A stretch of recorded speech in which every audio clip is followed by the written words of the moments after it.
The guardians.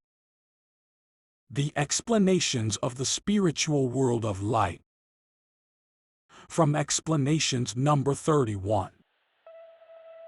From explanations number 31.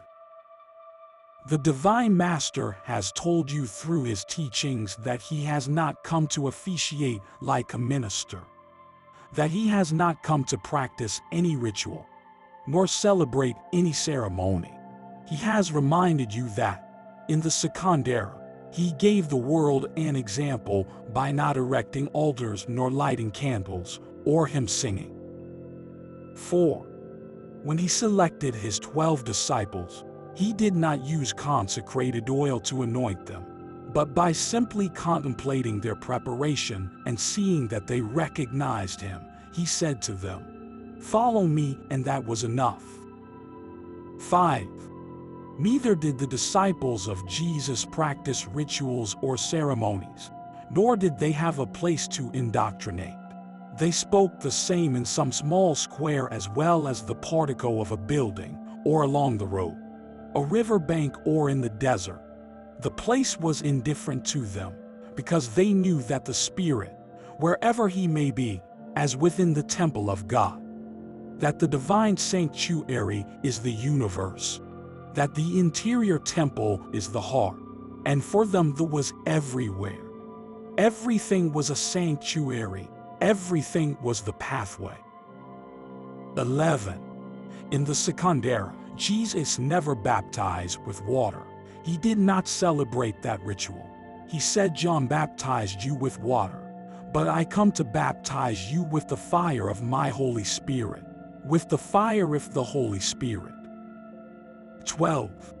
If Jesus said it in the second era, well, now that you are in the plenitude of the third period, in the era of the Holy Spirit, you should understand that all of you receive the unction with the fire of his Spirit, fire that is love, life, and light.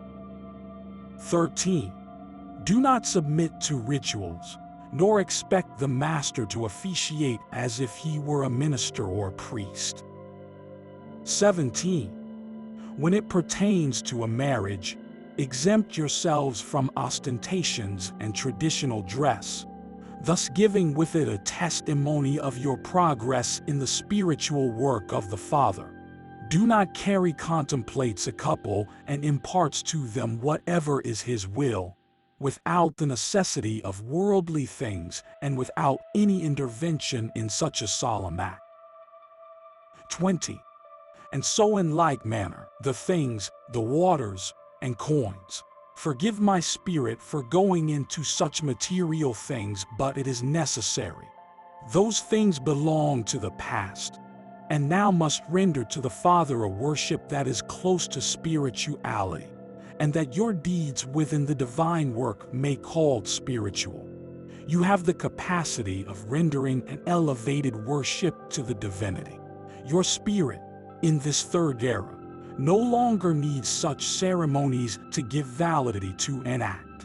It is enough that you enter in prayer and, thought spirit to spirit, you establish a covenant with the Father so that your conscience and your sense of responsibility will tell you that you must not profane the word that you have pledged.